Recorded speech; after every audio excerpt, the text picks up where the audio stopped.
Hello and welcome to the Outer Knowwhere with your hosts Chris Evers and Paul Sinclair. So settle down and join us for the next 2 hours of what promises to be an out-of-this-world experience on a radio show which guarantees to take you to the outer limits as we reach for the truth that leaves no proof. Dive deep into the abyss with your hosts Chris Evers and Paul Sinclair right now as we broadcast on the Paranormal UK network. Paul Sinclair is a full-time researcher and the respected author of the highly successful Truth Proof books. Paul's books will open your mind to previously unearthed cases, bringing the world of the Outer Knowwhere a little closer to our reality. Chris Evers is no stranger to the world of the strange, producing one of the best online UFO-related magazines in the world. Outer Limits magazine is the flagship publication of its type, bringing new and exciting information in an ocean of misinformation. So join us tonight for 2 hours of mind-opening conversation, thought-provoking questions and hard-hitting truths. Our guest tonight on our first show is none other than the one and only Mr. Phillip Mantle. Welcome to the show, Philip. Good evening, Chris. Good evening, Paul. Thank you. Yeah, you're very welcome, You're very Philip, welcome. and great to have you on our first show. My pleasure, Philip, gentlemen. My pleasure, gentlemen, and I wish you every success with it. I really do. Thank you very well, much.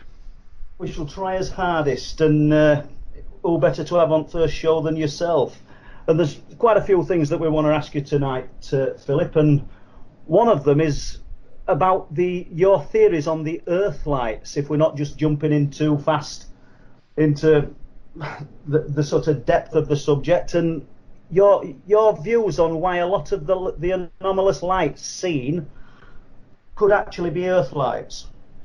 Yeah, I mean, it's a good question, Paul. I mean, I think it's fair to say that when you look at any researcher, any UFO investigator from anywhere around the world, a high percentage of stuff reported to them that after you've filtered out all the identified objects, planes, planets, etc., will have a fairly high residue of what we call balls of light. Yeah. They have different descriptions, but they are basically lights. Strange lights, call them what you will. And that's not just in this country. This is around the world. Now, if you look a little bit deeper into these reports, you tend to find that they're not something that comes one day and is gone tomorrow. They tend to be in a location, an area that again has got nicknames for it, and they're in that area down the decades, on and off, Paul. They're not just a fly-by-night thing. You're spot on. Yeah. Yes, some people, like we've called them in the UK, window areas.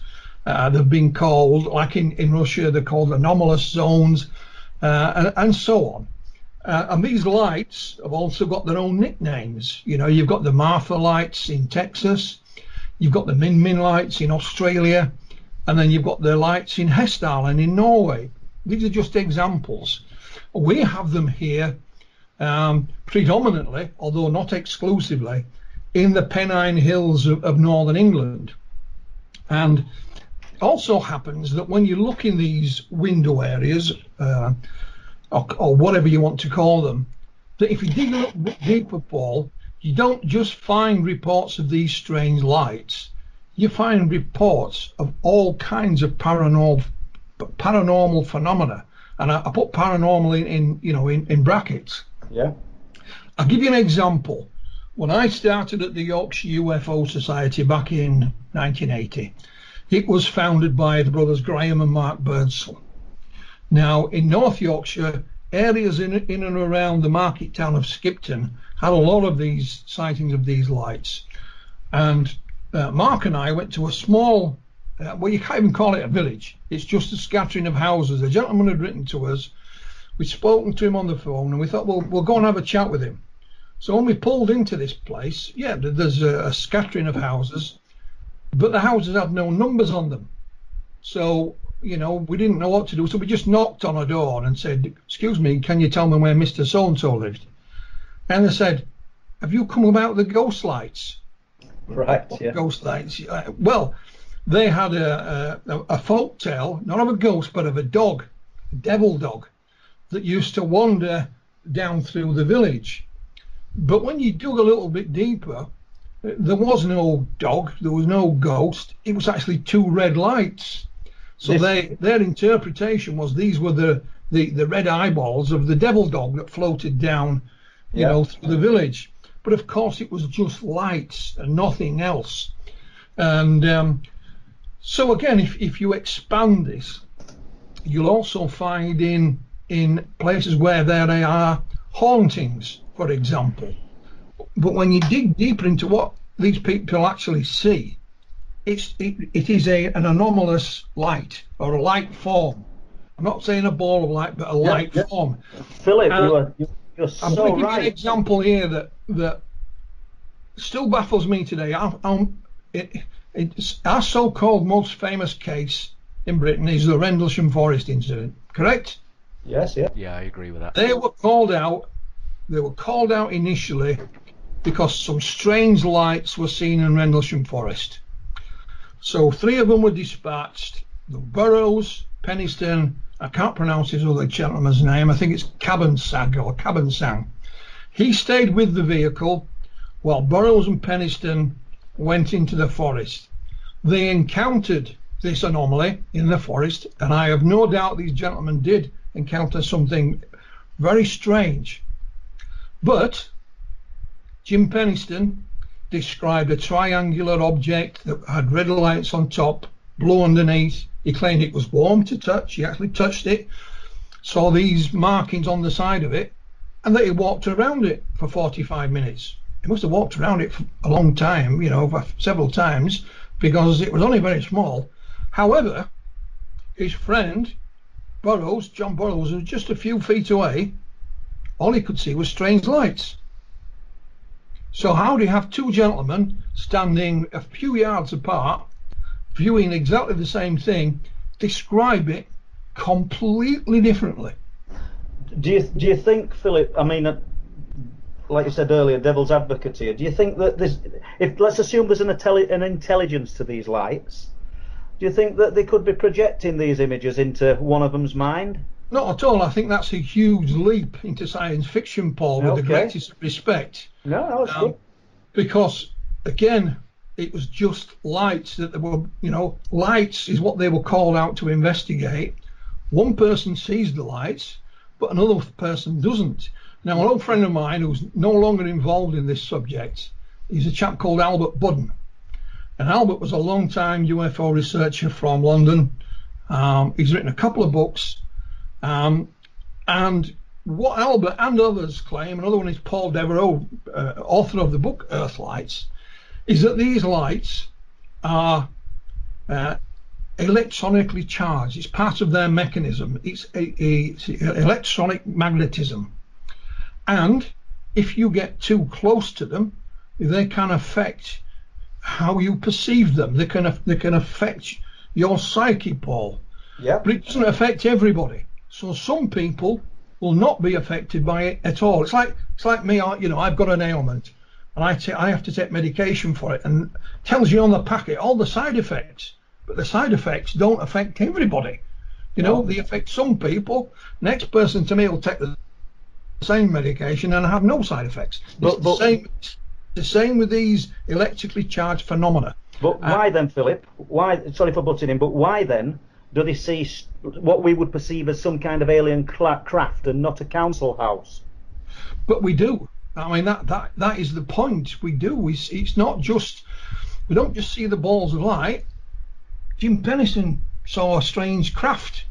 You know, if you look at the sightings of Tony Dodd, the late Sergeant Tony Dodd, police constable who lived in Grassington, who investigated a lot of these sightings in and around Skipton, and also witnessed them himself and photographed them. Now, if you look at the second photograph that Tony took, I think we published it in Outer Limits magazine. Yes, we did.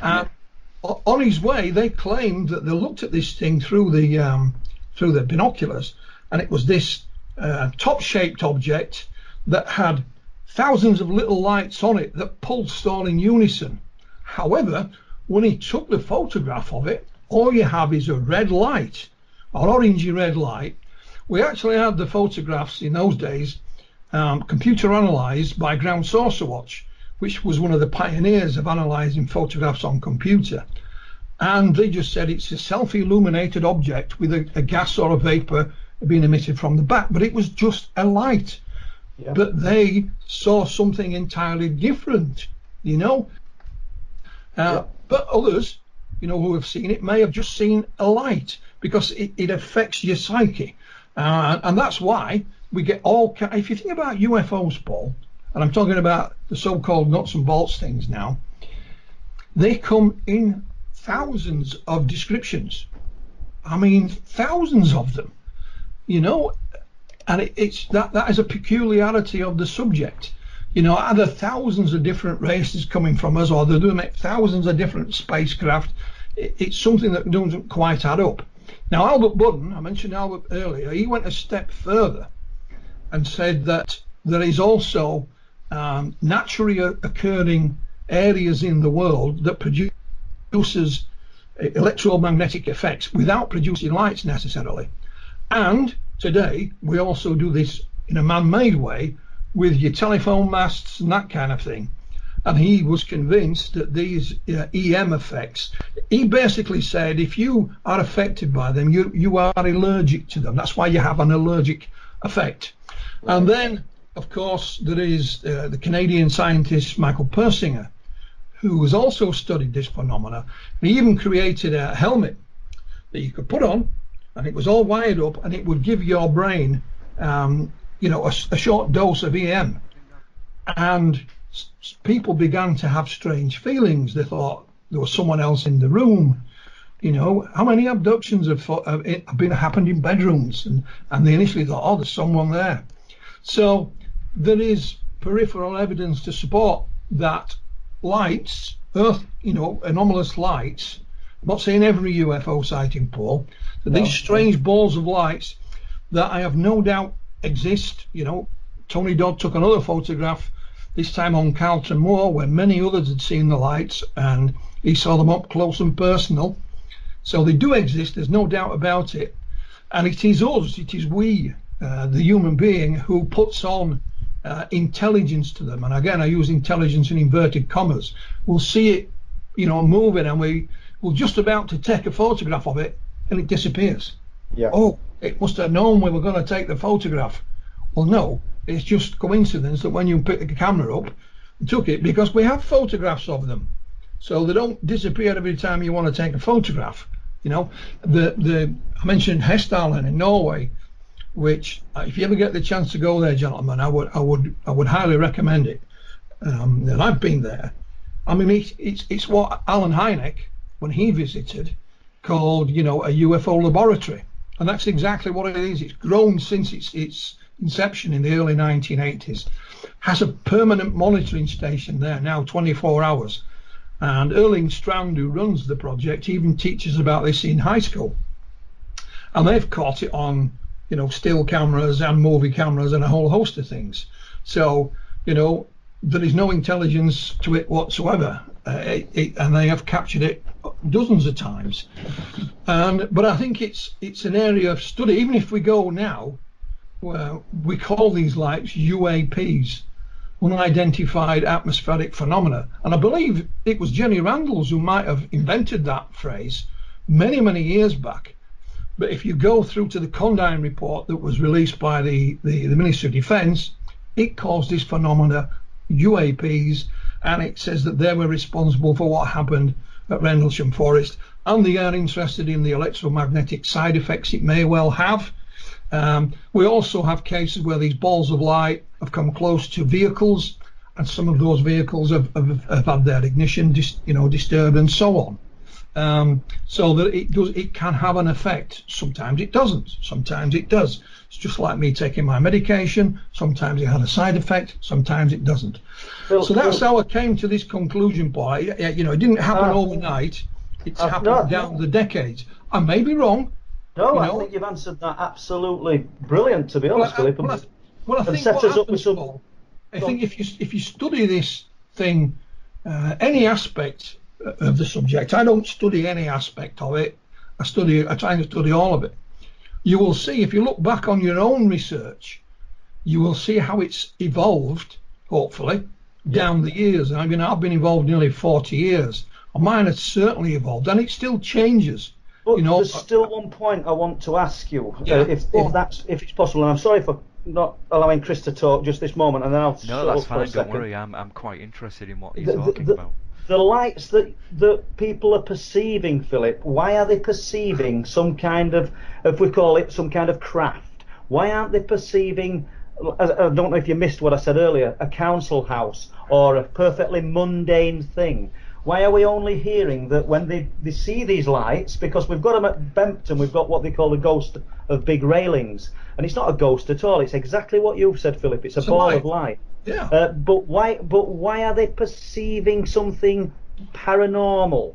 Well, Why not? I mean, we can go back, decades, Paul, and you will see how the descriptions of what people perceive completely different to what they are today. For example, what we did on Carlton Moor back in the 1980s, and I've got some really funny photographs of it. Nothing rude, but we actually planted. We raised the money and bought a caravan and stuck it on Carlton Moor, and we did a sky watch for 9 days. So there was myself and Graham and one or two others in the caravan with a CB radio, and we'd have lads on other parts of the moors, and they would log in every hour. All we saw was the rain, and that was it. But what we also did, we did some local media, some PR, and we had an elderly couple come see us. Bear in mind, Paul, this is going back to the 1980s, so there's no internet, no mobile phones, nothing like that. And where they lived, there wasn't even a supermarket. So once a fortnight, I always remember this, not every week, they went once a fortnight, same night, same time. They'd have to drive up this particular country road out to the next town where the supermarket was, back again. Anyway, one night they're coming back, and the old lady says, "Oh look, they built a new factory there." And by the side of the road, set back from the road quite a way, was a building like an upside down T with lots of windows all lit up, and to them it looked like a factory. Oh, I haven't seen that before. Of course, 2 weeks later they go and make the same journey, coming back on the same route at roughly the same time, and guess what? There's no factory there. It doesn't exist. It's never existed. So, but basically they saw a bunch of lights, right? They saw a lot of lights, and for whatever reason they've interpreted that as a building, and all the lights were the windows, all lit up. So people do report what we probably call mundane looking structures, Paul, or whatever you want to call them. Great point. Yeah. So that's just one example. And it all depends on the individuals themselves, Paul, what they report. They can be completely different. Like Burroughs and Penniston, it affected one, it didn't affect the other. And absolutely. I've tried to discuss this with both gentlemen, and in the end they just banned me because they were inventing outlandish theories to try and explain it. So you don't necessarily have to. I'm not saying I'm right. I'm just saying this is where my research down the decades has led me, and I may well be wrong. But if I'm wrong, I'm wrong. I'll be the first to hold my hand up. But it doesn't explain every UFO sighting by any stretch of the imagination. But the one thing you do get, Paul, is in these areas like you were talking about, with the ghost and what have you, you do get paranormal, so UFO sightings there on a regular basis. If you could dig hard enough in these areas, they go back decades, and it's same in the Pennines. There's even an area in the Pennines, and I think it's a bend in the road, and there's a big rock face sticking out of you, and it's called something like Shining Clough or Shining Bluff, basically because lights come out of it. And over the Peak District, the Peak Park Rangers have been called out because people saw a row of lights and they assumed it was people being lost on the moors. But of course it wasn't. There was nobody there. But other people, when they see these string of lights, they say, "Oh no, it's the lanterns of the ghostly Roman soldiers, because there used to be a Roman road over there. So it all depends on you, what you see, Paul, and how you interpret it. How you interpret it, yeah. And some people just say, well, I just saw some lights. It doesn't have any effect on them whatsoever. A la Penniston and Burroughs is a prime example.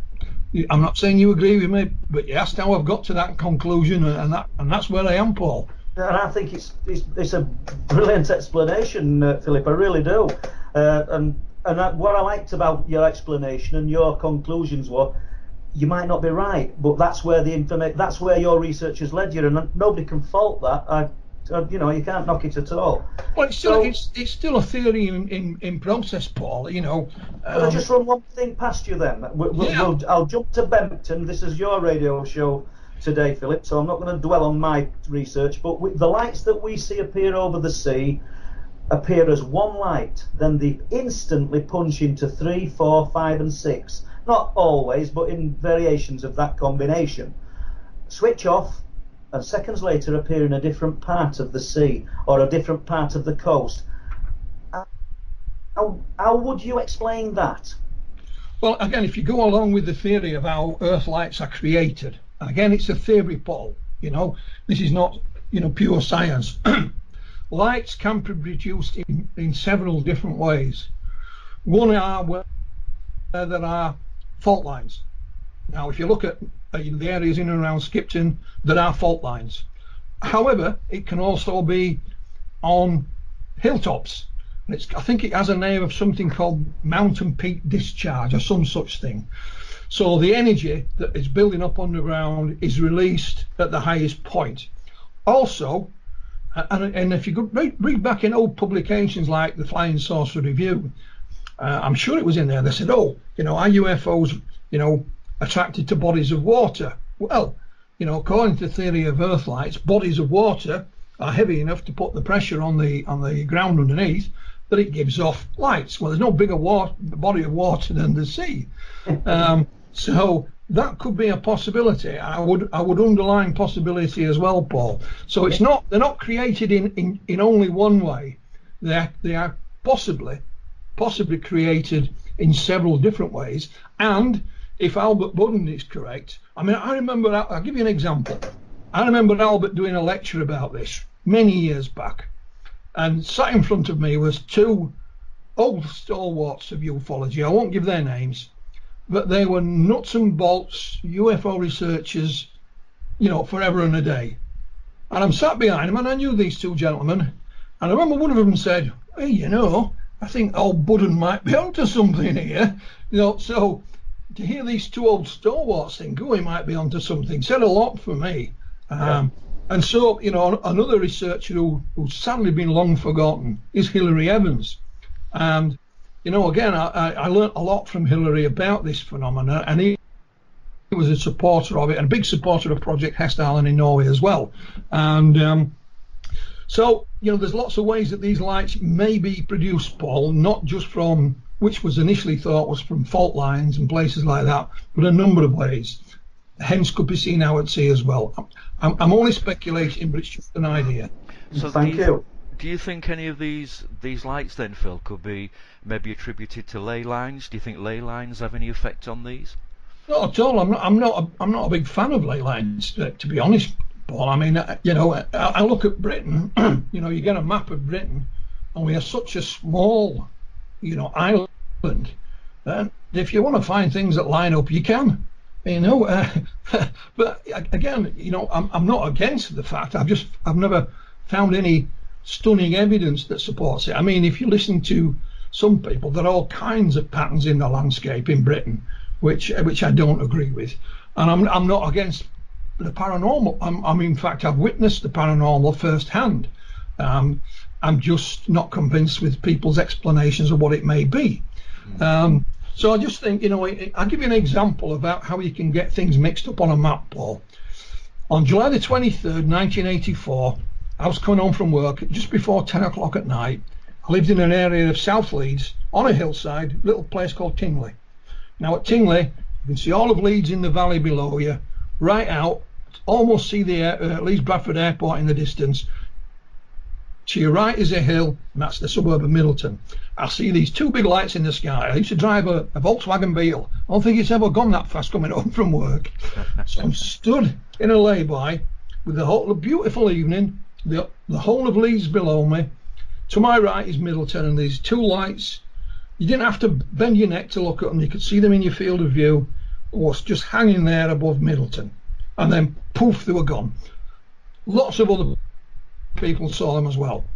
But the point is, Mark Birdsall and I got literally dozens, probably even hundreds of reports in. Unbeknown to us, God rest him, Graham Birdsall got these reports out. I thought there must be an explanation for this. And he got an old map out of the area, and he thought, bingo, I've got it. This was the time when the miners' strike was on, and he thought that this was a military helicopter keeping an eye on the various coal mines in the area, just in case the miners might picket it the following morning. The only problem was Graham was working on an old map, and I think 90% of the coal mines he was looking at had gone decades ago, you know. So, God bless him. But so I know it's a different story, but it can show you how just looking at a map you can link things up. Well, Yes. you know what Chris has just said about ley lines, Philip, and I know that you don't sound like you're too impressed with them, but there does seem to be, burial mounds are built on the ley lines, and I think Chris made a good point that a lot of activity does seem to centre when you look at maps, old maps in particular that depict ley lines and earthworks. We get a lot of activity with the lights, with UFO. Well, yeah, I mean, I think, if the theory of Earth lights is correct, then it will go back to the time of our ancestors, and they will have still seen them, and they may have, thought these something, of a godlike or spiritual. Hence, they build their burial mounds in those areas, and maybe there were long, but it's the old story of it, the long straight track, i.e., it was a marker point of getting from A to B. However, I watched. It's a few years back now. There was an anthropologist went out into the jungle of, I don't know, the rainforest with an indigenous tribe, and he stayed with them for a week or two. And he went hunting. They still used bows and arrows. They still wore next to nothing.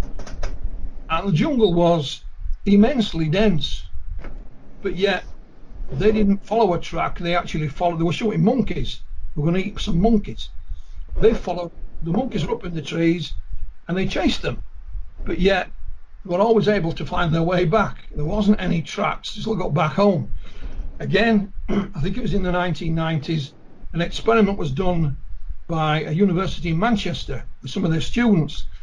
They blindfolded and gave them, ear protectors so they couldn't hear, and took them out, drove them around, didn't tell them where they were going, took them out in the car, still blindfold, still with the ear things on, and said, now, point your way home. Just point to which you think is your direction of where you live. And I think a good proportion of them got it right, above what you would expect just by chance. So it could well be that we have that inbuilt homing pigeon effect. I don't know. So, but there is the tradition of the long straight track. So maybe something on a smaller scale with regards to Earth, ley lines, but maybe not. I'm still open to suggestions on that, Paul. Right. It's quite a fascinating subject, really, isn't it, when we have all these different ideas, and it's great that we can actually just sit here and I can sit and listen to you two talking about things, and we can maybe agree to disagree without going into a massive argument and so on. Well, the thing about it, Paul, with any subject, if we all agreed all the time, we'd never make any progress. You can imagine the old cavemen swinging around in the trees thinking, I'm going to have a walk down there and see what there is. If they aren't, so, we can discuss these things. We may not always agree, but we still stay friends at the end of the day. Absolutely. What I wanted to do, Phil, was I remember a photograph that you was involved with from West Sussex. I think it came into your hands round about July the 6th, 1997. And I know John Austin brought the subject back up. The British flying saucer that has perplexed UFO investigators for 10 years. It basically, the image shows we've got a cloudy grey sky in the background, and what looks like basically it looks like the planet Saturn on its side, with a circular object and like a straight line straight across the middle of that. And did you ever get to a conclusion with that? Are you still scratching your head with that one at all? Yeah, I mean, what I decided to do, Chris, I mean, a lot of my early research and stuff that came my way was all on paper. I've got paper. I have a filing cabinet next to me, mate. Papers. I remember those days well, Phil. And so I thought, what I'll do, most of this stuff never got published anywhere. So I thought I'll go through some of it and see if I can make, some interest out of it. And that particular photograph was one amongst a few, and it had never been published. So I still had the gentleman's address that sent it to me. I wrote to him in the off chance that he might still be there, and the letter was sent back. So I assumed he was no longer with us or had moved. So I thought I'll publish it just to see if anyone else come forward, Chris. But nobody did. But it was just one of those curious things that had been sat in my filing cabinet for quite a while and had never seen the light of day. And John Austin, God bless him, he made up the headline, not me, but it did puzzle me. And one of the things about a lot of our research, it's why it gets on my nerves when people complain you write a book, is to get it out into the public domain so people can look at it, can comment on it, can say, I've got some more information on that, Philip, or hang on a minute, Philip, you got that bit wrong because I've got a document here from whatever agency. And so that's the whole point of getting it out there. Similar to your magazine, Chris, it's all done on a voluntary basis. Nobody paid for anything. Everybody who submits their articles does it free of charge. But it's a way of getting info out there and see if there's any feedback. And that particular photograph is just one example, mate. Absolutely, yeah. The magazine was very, very proud to actually use some of the information regarding Deputy Sheriff Charles Forgus, who came, well, obviously we know he passed away several years ago now, but we do know that he was interviewed, and we had some film footage of him speaking to two private eyes over in, I think it was in Los Angeles, if I remember correctly. And the magazine was really, really proud to be the first worldwide. That's one story. I mean, what happened there, Chris, is about 4 or 5 years ago, I was contacted by a film company, and they made real life movies. So they only made real stories, nothing made up. And one of their clients down the years had been a lady who was a private investigator. Now she died, and her son and daughter had gone through her files, and lo and behold, there was one marked Roswell. And in this file was a transcripted interview with a chap called Deputy Charles Forgus, and a video interview of him, a video cassette. And the film company in question wanted me to sort of work with them, trying to commercialize this. Could we make a movie out of it? Could we find any substance to support what Charles Forgus was saying? Basically what he said, he was deputy sheriff. He'd served during the war in the army. After the war he went into the police force, a place called Big Springs in Texas, and that in 1947 him and his sheriff had been looking for a chap who'd been cashing dud checks, and he'd been arrested and was in jail in Roswell. And they got a call, so they were en route to pick him up. They claimed that they heard about a strange crash on the police radio, somehow made their way to the location and saw the UFO, the alien bodies, the military presence, which after a while told them politely to go away, which they did. They carried on, picked up their prisoner, and never spoke about it again. Now, he was 80 plus when he was interviewed in 1999, I think it was. That's correct. So at that time, I'd signed a non-disclosure agreement, so I wasn't allowed to go public with it. And then after about a year of trying to dig into this, all communication with the film company just ceased. I phoned them, nothing. So I put it to one side, left it, and then I revisited it, and I found out by pure coincidence that the guy who run the film company had died all of a sudden, and everything had gone with him. So I found the son of the lady, who he was one who found this Roswell film. He was living out in the desert of New Mexico near Albuquerque, and I asked for his permission to publish it, and he said, "Fine, go ahead, Philip." So myself and Dr. Irene Scott in the United States and MUFON worked on it, and we published it. You were the first to publish it in Outer Limits magazine. That's correct, yeah. The first person to contact us was actually a nephew of the late Deputy Forgus, and he said, I don't remember anything about this. All I can tell you was he was a very honest man, but he did say he had some children, and here's their names and addresses. So Dr. Scott out in the US contacted the son, managed to interview him on the telephone a couple of times, and he said, "My father told me about this back in the 1950s." And he knew it was the 1950s. It's because they actually moved house at that point. So he remembers as a kid moving house, what quite an upheaval it was for him.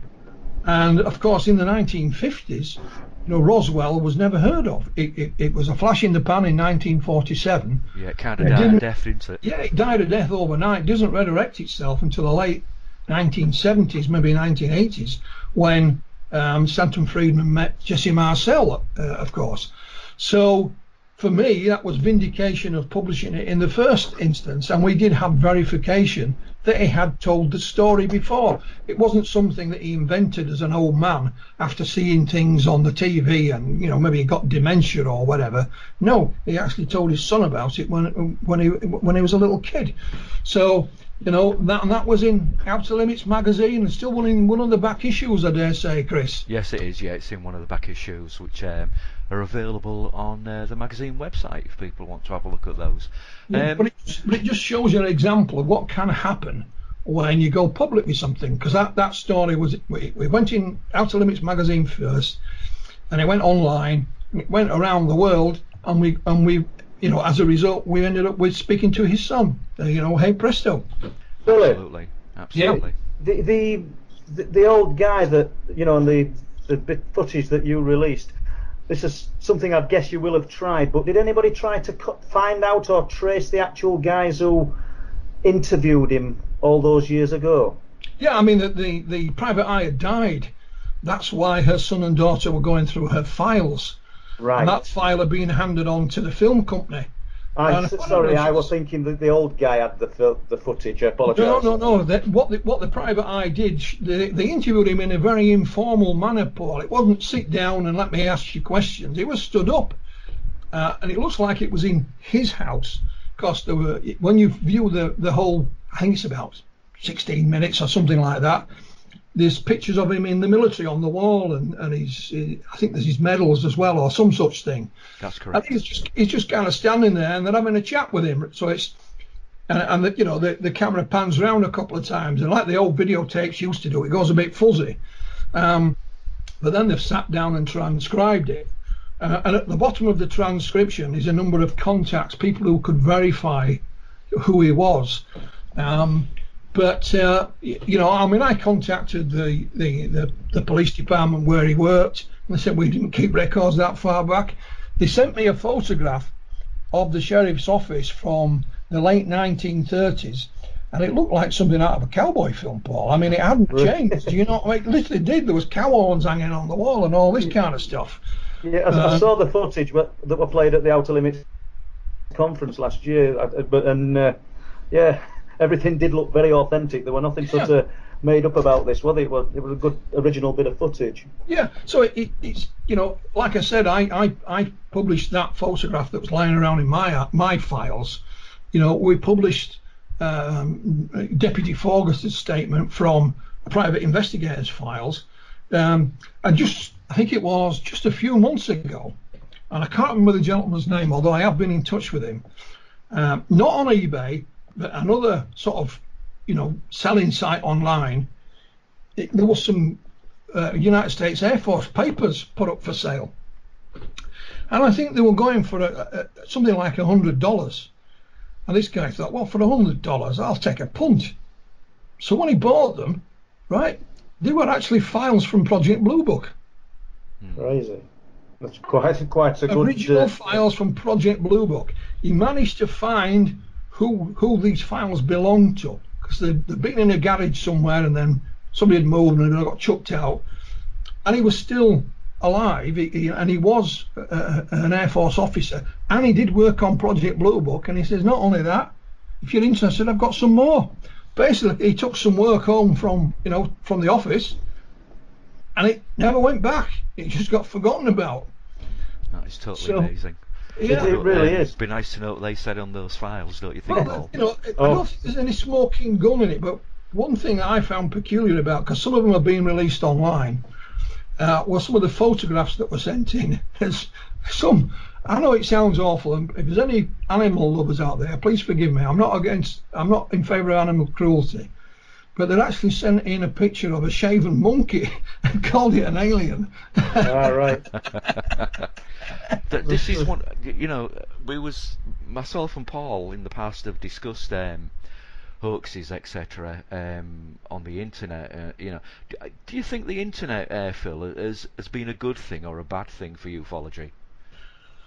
Oh, it's a difficult question. I think when it comes to UFO groups, I think the internet was their death knell. I mean, there's only a handful, I would say now, around the UK, real bona fide UFO groups. But like when I joined, when I started, there were loads. Literally, every county had them. And there was a bit of rivalry.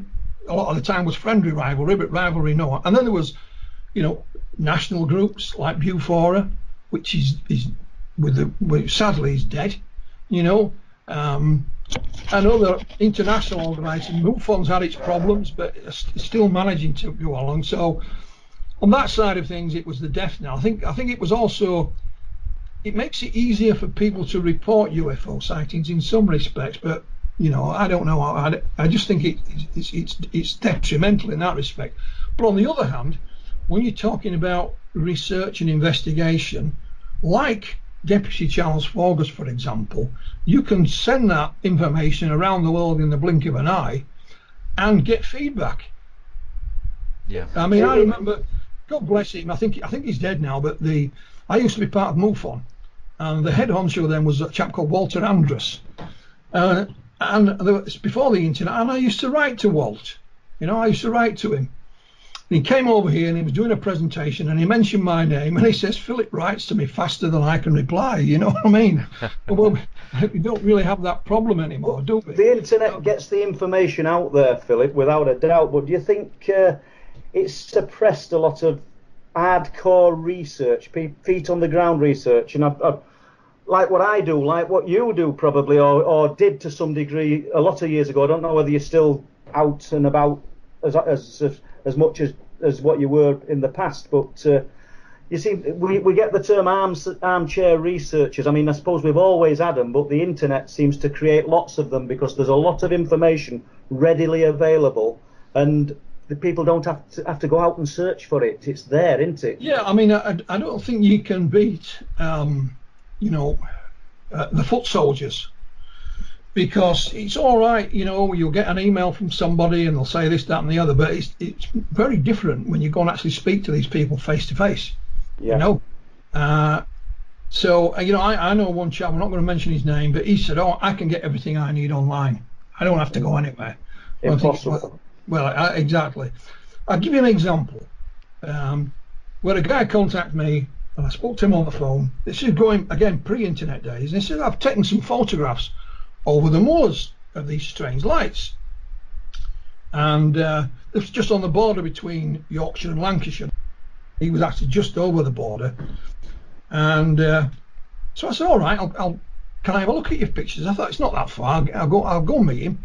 And we met in a local pub, and he showed me these lights, some of this photograph, and he actually lived in a flat. So it was up three, I don't know how many floors it was up. And the morning question, sadly, has a notorious history to it. It's Saddleworth Moor, and that's where the Moors murderers buried some of their victims. So he looks out over Saddleworth Moor, and he says, here's a picture of the lights. But when you looked at it, the light was actually him in the window. The light was the flash of his camera reflecting back off the window. And I thought, hang on a minute. He says, I've also got a picture of an alien. I said, oh, have you?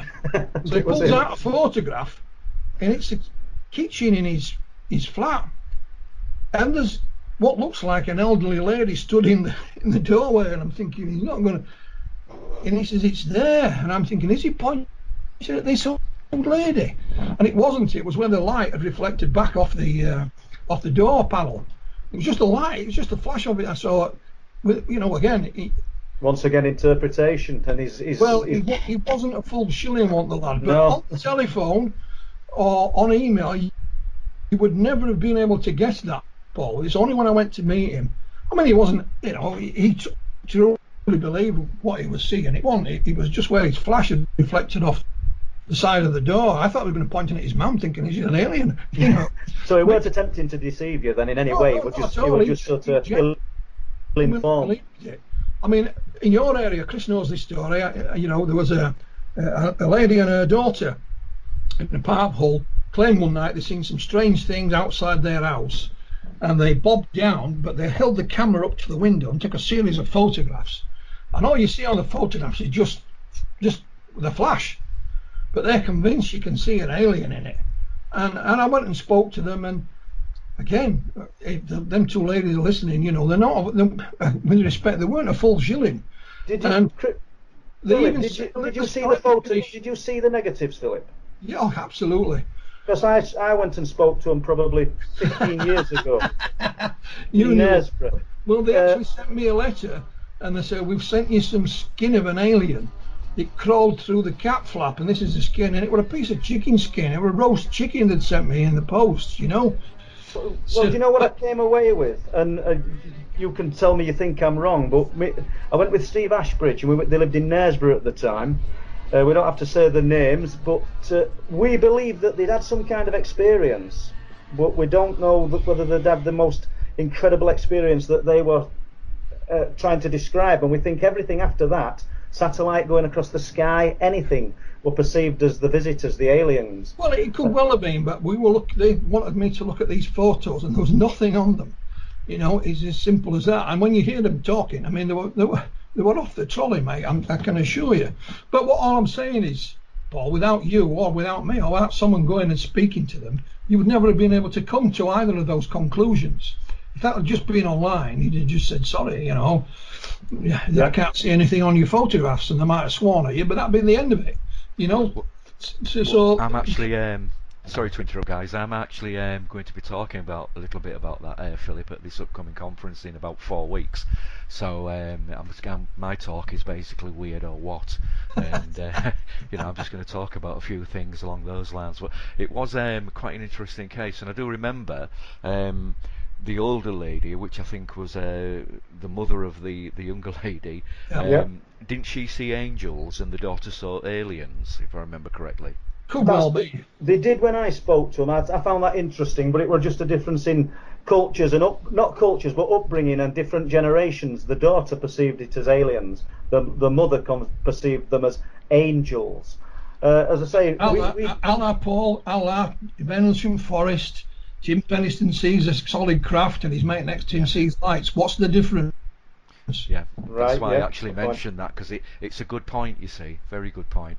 But I mean, out of all the incidents that you've actually investigated, then, Phil, or all of the UFO reports, shall we say, that you've actually investigated, are there any that particularly do stand out to you personally as maybe the real thing? Oh, there's no doubt about it. I mean, we've talked about these lights, but when I hadn't been involved that long in the subject, when I did an interview for my local newspaper where I used to live, And a lady phoned, and she said, I'll never forget it. She says, "You'll never believe me. You'll never believe me." That were her first words. Not hello. you know. So anyway, she lived at Normanton, which is literally down the road from where I live. So me and Mark Birdsall went to interview this lady, and it was a UFO landing.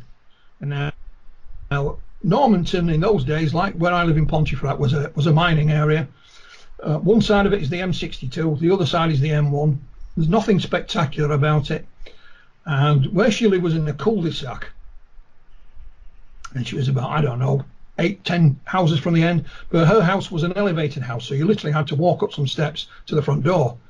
And she had 4 children, and they were all playing outside. They used to play a ball game, same ball game I played when I was a nipper.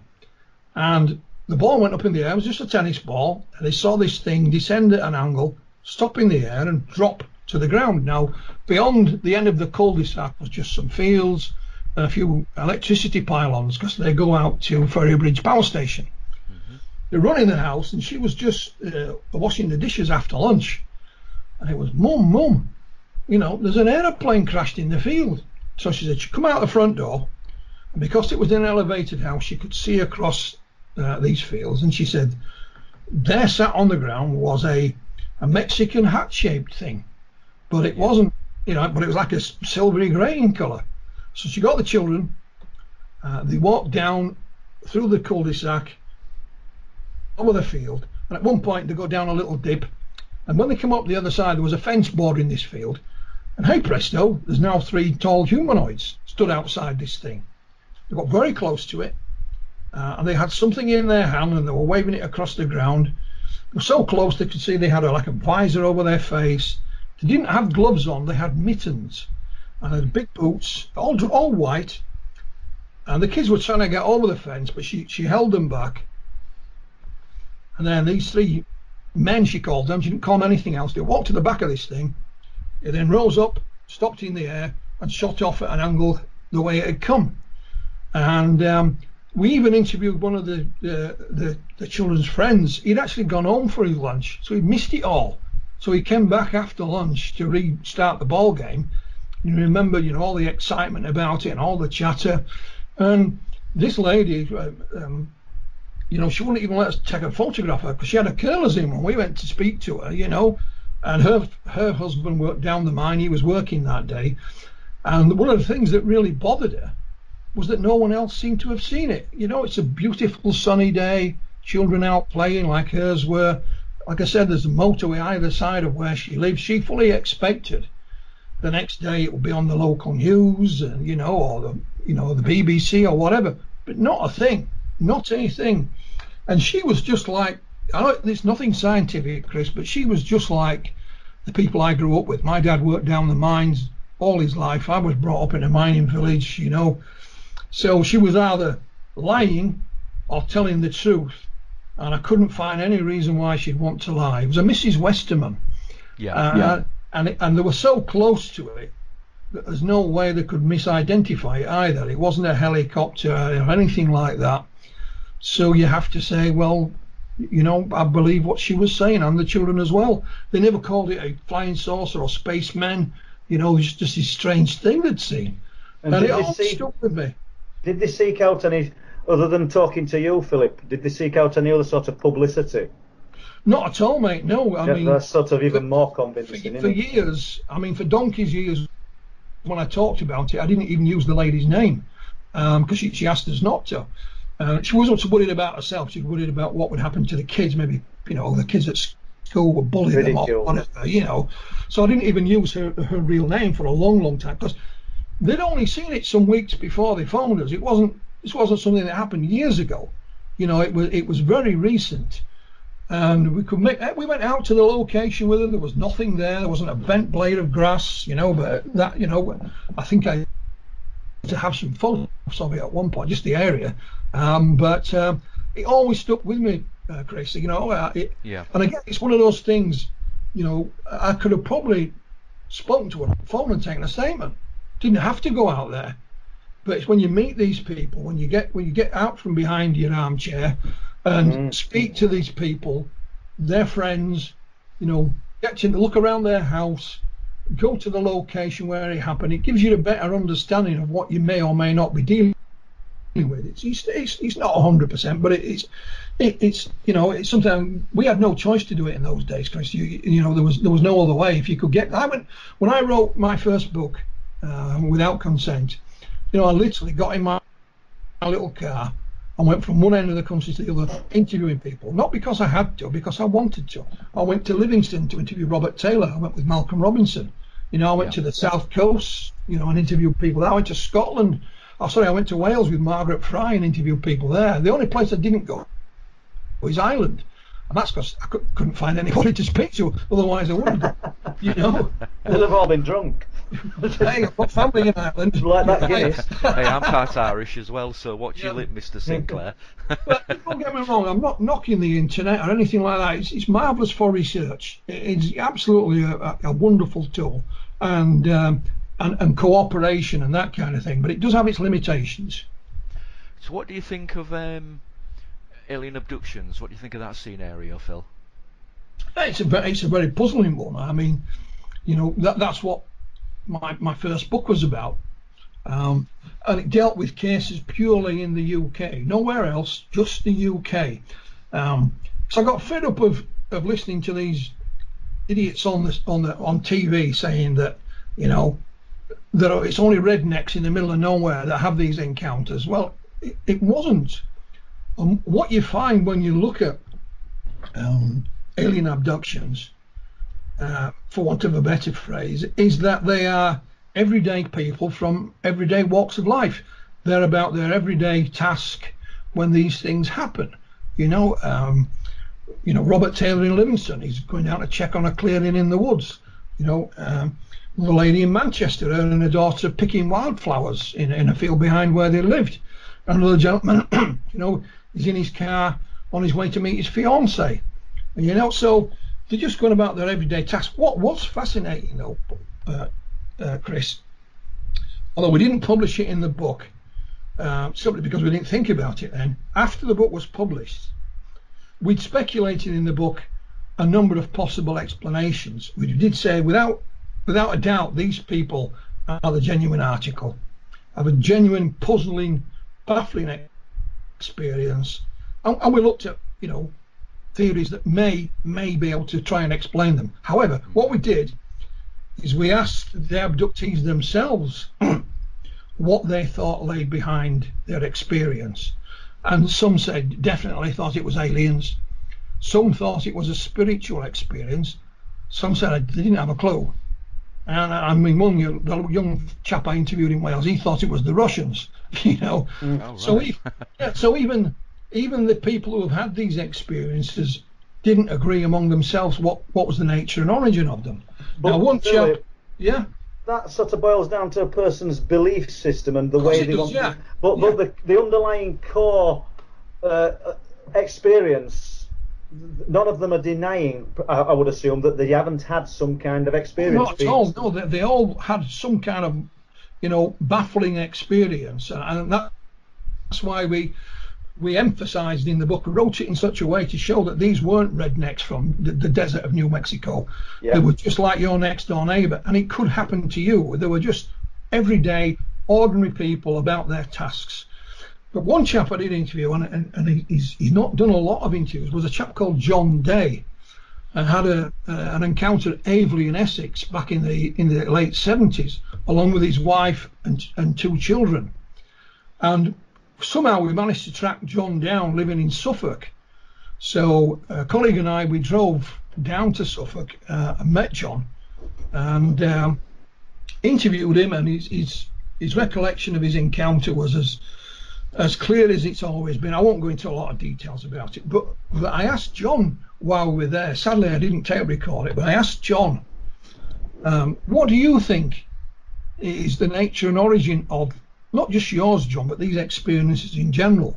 And he said, Philip, we as a species, not just him, not just us British, but we as a species didn't have the words in our vocabulary to try and describe these encounters. But he said to him, the best way he could describe it was, if you went to a if you went to L Street, for example, to a movie set, you could go up to it, you could touch it, you could feel it, you could knock on it, it will make a noise. But if you look behind it, it's all an illusion. So make of that what you will. I found it quite a profound thing for him to say. I mean, you know, and then a few years later, I hosted Whitley Strieber, you know, the author of Communion, at a conference in London. He was the headline speaker. And after his presentation, he was taking questions from the audience, and somebody asked Whitley if we were getting any nearer, to finding out. And he said something, again, I found quite profound. He says, we're learning to ask better questions. So I'll leave that with you as well. Yes, you're right. And that's, as we're evolving as a species, that exactly, isn't it? And this is probably why ancient people who built the burial mounds and these great earthworks described pixies and elves and fairies and devil dogs, because we hadn't reached the point where we're at today, Philip. We're probably all looking at the same things. Yeah, I mean, you could be right. I mean, I think the second book I published at Flying Disc Press was UFOs over Romania by Dan Farkas, PhD.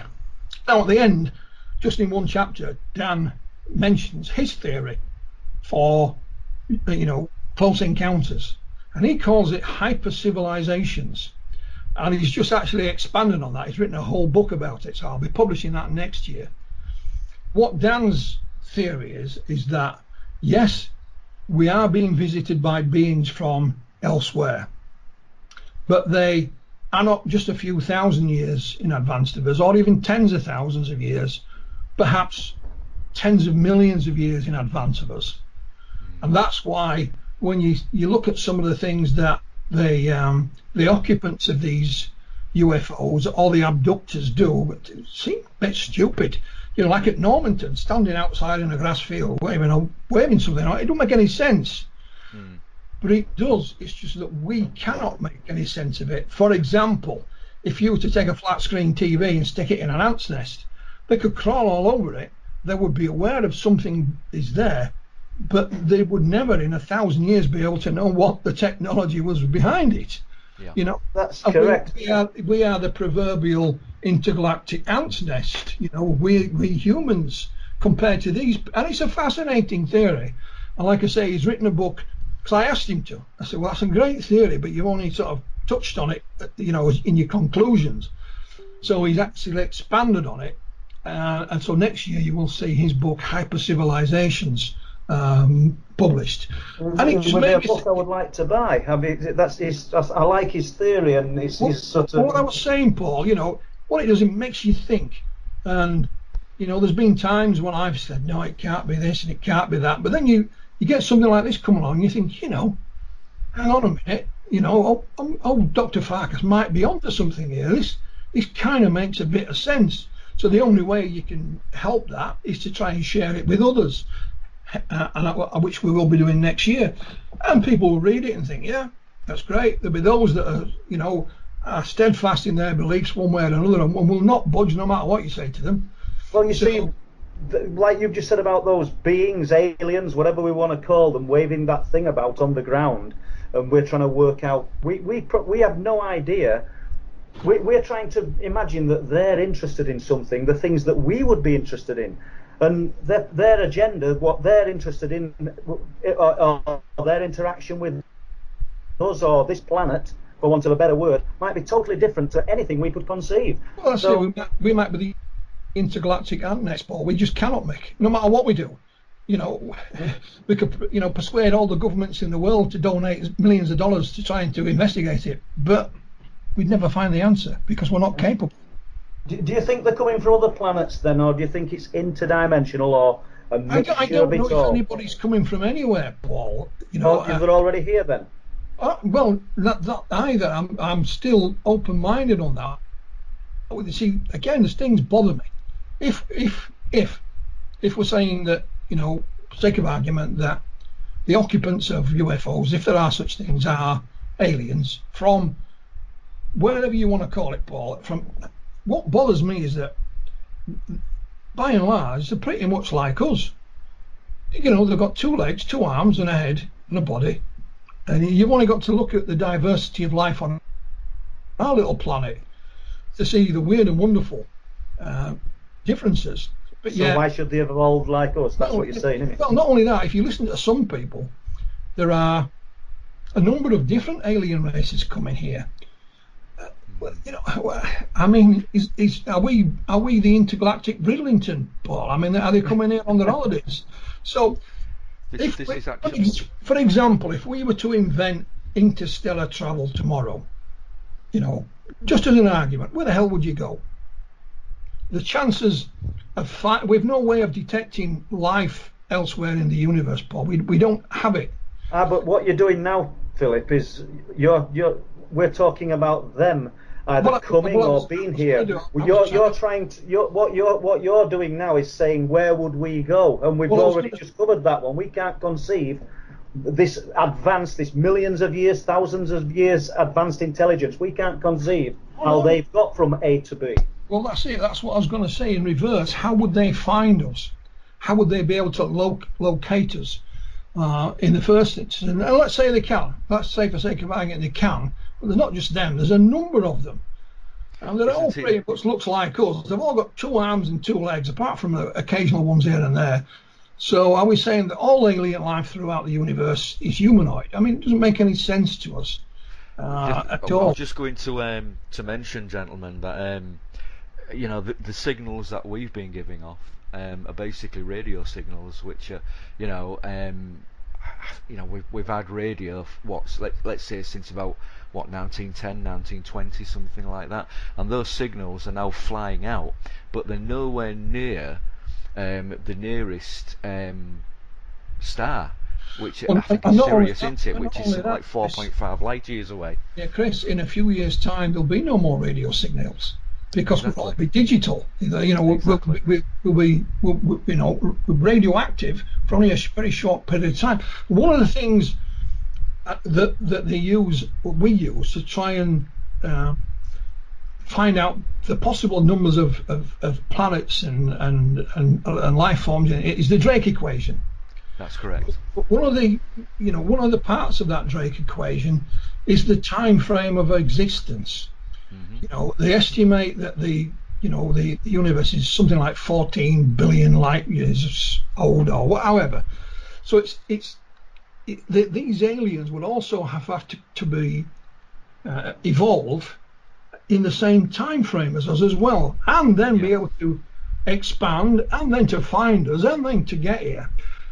So I'm not saying they aren't, Paul, because if you look at the stuff that came out via the New York Times at the end of last year, when we discovered the Department of Defense had been running a secret program, spent 30 odd million on it, and they released 2 films. One of the films, and you hear the pilots, these were military films, say, look at them go, there's a fleet. I mean, that made you think. You know, so if what you realised about that film, it took a long while for the regular UFO skeptics like Seth Shostak and others to actually come back with an intelligent response. Normally they can do it pretty quickly, but on this occasion it took them quite a while, and it does make you scratch your head and think, well, bugger me, I might just have been wrong after all, you know. Yeah. I mean, to me, personally speaking, the thing that really, I mean, let's be honest, we're sat here now because we all agree that, you know, there is something happening, whether it's intelligent life form, whether it's alien life form, etc. We know there's something happening, but the thing to me is that, you know, what comes out of them releasing that film is the lies that they've been telling us, well, since at least, you know, the modern UFO era began, you know, but yet they are now coming out and beginning to admit slowly but surely, well, people call it disclosure, but they're beginning to admit slowly but surely that things are happening. I mean, what I wanted to do, Philip, was just I wanted to ask you particularly about a military case, actually, from RAF Sopley in 1971. and I think you remember Wing Commander Alan Turner. Yeah, Have you found out absolutely. any more information on that at all? No, I mean, what happened was, I mean, this is the beauty of getting out and about, Paul. An old friend of mine from over Lancashire, sadly, he's no longer with us, but he didn't bother with the internet, nothing. Him and his son were on the hilltops, would go anywhere to speak to anybody. They didn't do lectures, didn't write articles. They were just two of the nicest people you wish to meet, and they had this burning desire to find out more. Anyway, they were out and about somewhere, and they were in a pub, and they were talking about the subject, and this elderly guy said, "Excuse me, gentlemen," and he interrupted, and it just happened that he was Wing Commander Alan Turner, OBE, and he told them about his experience with it, and they said, "Oh, I'll speak to Philip about that. Why they picked me, I don't know, but we were just old mates." So they told me about it. I got in touch with the Wing Commander. Basically, his story is he was in charge of military radar in Britain. Not just one radar station, military radar. His security clearance was so high that when the United States spy plane came into the UK to land to refuel, he was notified about it.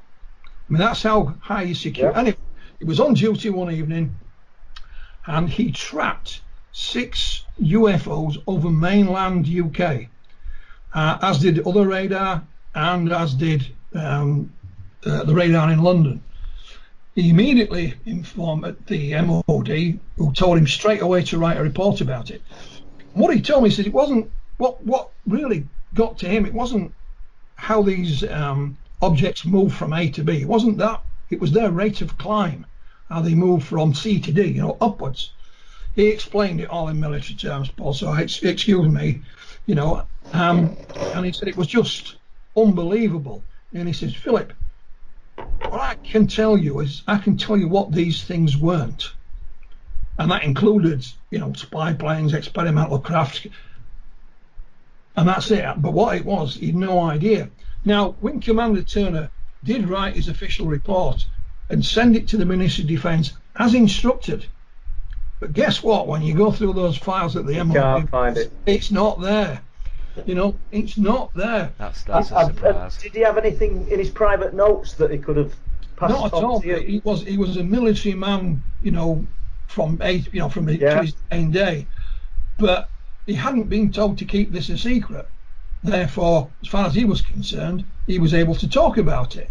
No, there was no threats, no doubt. He was just ordered, and I think they took the tapes as well. But he was ordered to write a report about it, and he did as any good military man would. He did as he was told. But what he did do, he also put me in touch with one of his subordinates, not as highly ranked as him. I think it was a lieutenant at another Air Force base, but they'd become friends.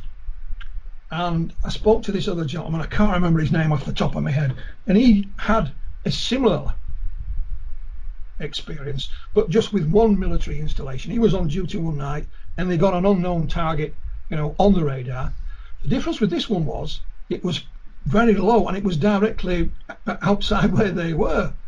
So 2 of the guards guarding the perimeter also saw it visually.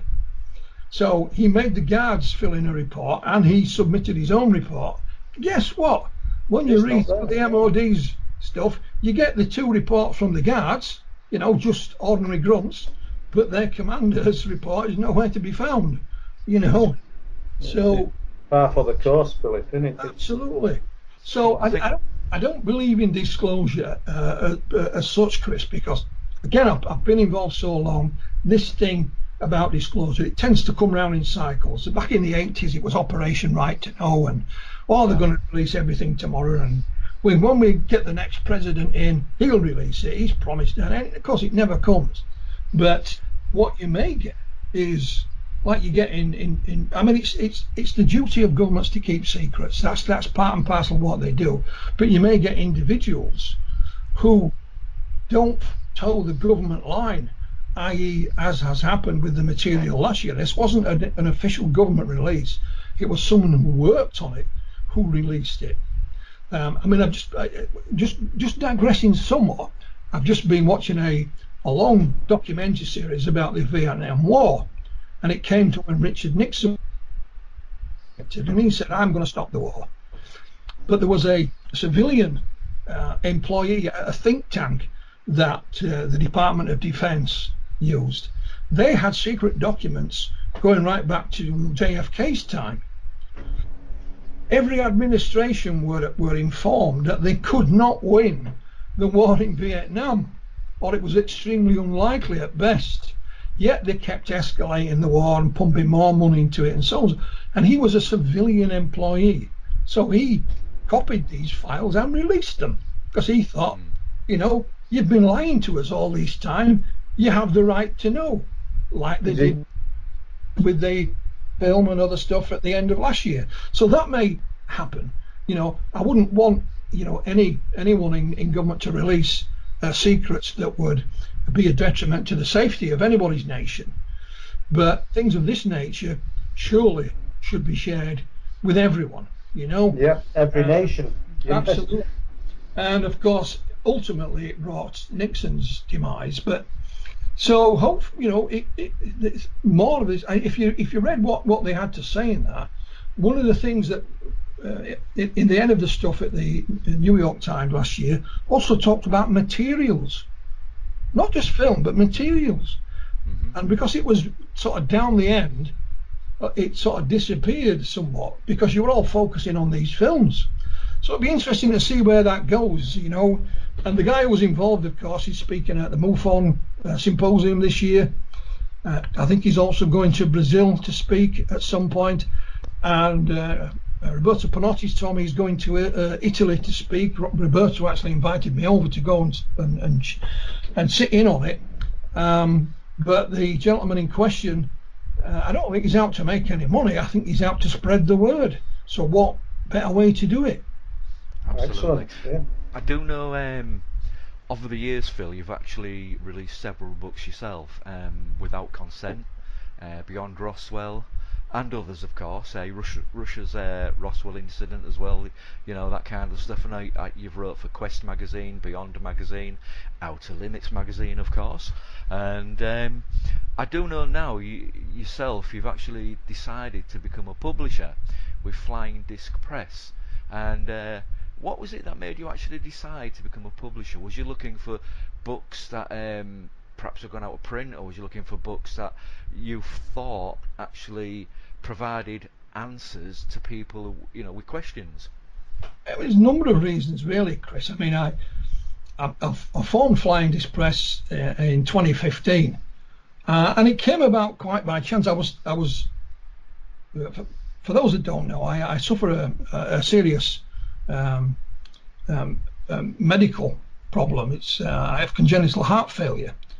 So I was working full time, but I was looking forward to my retirement at some point and thinking, I'll need something to do when I retire, otherwise wife is going to kill me, So because I'd written for all these various magazines, I used to have people send articles from all over the world, just the same as you do, Chris. I was editor of various magazines. One of the chaps that wrote for us was Peter Cielebius in Poland. Now, Peter sent me a manuscript of a book, not for publication. He just wanted to practice his written English, and he asked me to read it. So it was sat there for a while, and I eventually got round to reading it. I thought, this would make a good book. And of course, my colleague and friend John Hanson, who publishes his own books, Haunted Skies, kept telling me to get on with it and do it. And John showed me how to do it. The technology was now there available. It wasn't that expensive. So I decided to take the plunge and do it earlier, like I was perhaps looking to do when I retired. And I published Peter's book. And the reason I decided to make it Peter's book, because, there's a lot of UFO information that is unavailable simply because of the language barrier. We can communicate with people all around the world. Yes, we can, but they have to speak the same language. So here, when I read Peter's book, I thought it was absolutely fascinating. Again, because I've been involved so long, you get a bit blasé at times, and I'm the same as anybody. I think I've heard it all, but there was some fascinating stuff there, so I decided to publish it, and away it went.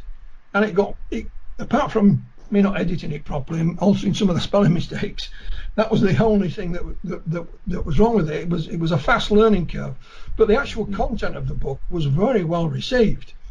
So the ethos of Flying Disc Press, if you like, if it can do, is to try and bring publications to people from other countries that perhaps we've never seen in the English language before.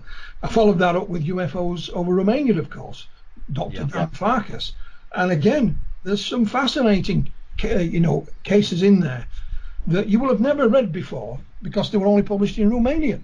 Because we forget, don't we, that other countries, we think everything revolves around the UK and America, and European countries.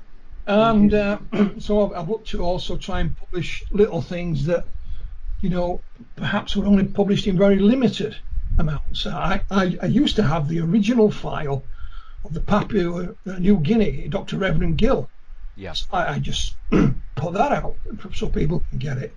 One of Bufora's conference proceedings that we put together. Some fascinating stuff in there, so I published that. I republished UFO Contacts at Pascagoula, one of my favourite cases. The book was published in 1983. Hardly anybody had ever heard of it. If you try and buy a hardback of it, they were charging over $100. I thought, that's scandalous. So I got permission and I republished it. And that's the same I'm trying to do now, things that are a little bit different or things we haven't heard of before. And there has to be a commercial aspect to it at times because I've got to make my money back at least. And I'm a Yorkshireman. Don't like spending my brass. Yeah, so there's more to come, mate. There's more to come. Yeah, one of the books that I did want to ask you about, Phil, was one which has quite recently been published, I think on July the 1st. And I'm sure you know the one that I'm on about, which I've actually only just started reading this myself. I'm actually going to do a review of it in Outer Limits magazine. Circle of Deceit. Yeah. How did you get that? Well, it's Carl Nally and McDermott. I mean, again, I remember reading their first book, which is not that long ago, but it's about UFO sightings pretty much in Ireland. And I was researching UFO landings. This is just a particular interest of mine. And there's one, quite a vague one, possible one in the book. So I contacted them and said, look, you got any more? Is anything else? No, there's just that. So I'd always been in touch with these gentlemen. And Carl got in touch with me, I think last year, and said, would you publish our next book, Philip, Circle of Deceit? And he sent me it, and I turned it down initially. I said, it's not for me, because for those that are not aware, it's about animal mutilations, cattle mutilation, but not cattle, just animal mutilations. And there's a whole lot more around it. And I just didn't think it was for me. And so, they were very polite about it, and they come back again this year and said, we'd like to actually go with you, Philip. Would you publish it? So I said, okay. And Circle of Deceit, was published, as you said, at the beginning of July. And from what I can gather, the early feedback that we've been getting is that people do seem to like it. It's pretty scary in some parts, and there's some quite disturbing photographs in it, of these animals being mutilated. I'm not an expert on this. I don't know a great deal about it. It's one part of the subject that has never really crossed my path in that respect. I have read a bit about it and seen Philip, sorry, Chris, go on. I was just going to say, Paul, this is something that with this book, Circle of Deceit, and with the events that are going on in the Bempton area at the moment, which I do know you had an event yesterday, which was 21st of July 2018, for those who may be listening to this at some time in the future.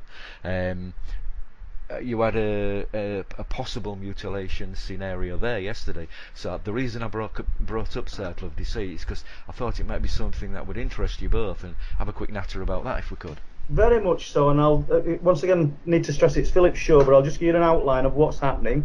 Throughout 2017 until just about, well, yesterday, present day, animals have been mutilated at Bempton in one area. I'm not going to say the field out of respect for the farmers involved and the people that are working the land, but these, I hesitate to say alien mutilation because we don't know what's doing it, but whatever's doing it is just killing the animals and stripping the faces of skin.